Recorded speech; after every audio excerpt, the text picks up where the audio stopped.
খুনি হাসিনার ছেলে বিদেশে বসে তার মায়ের পক্ষে সাফাই গাচ্ছে, তিনি নাকি পদত্যাগ করেননি। কিন্তু তিনি ভুলে গিয়েছেন তার পদত্যাগের প্রয়োজন নাই, কারণ ছাত্র নাগরিক তার পতন ঘটিয়েছে।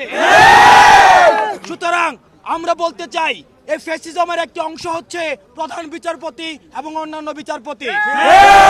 আমরা তাদেরকে আলটিমেটাম দিয়েছিলাম, তারা পদত্যাগ করেননি। আমরা আজকে দুপুর 1টা পর্যন্ত তাদেরকে সময় দিচ্ছি।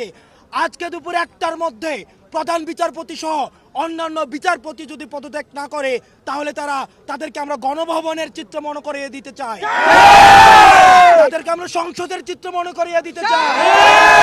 1টার মধ্যে যদি তারা পদত্যাগ না করে, তাহলে প্রধান বিচারপতির বাসভবন ঘেরাও করা হবে।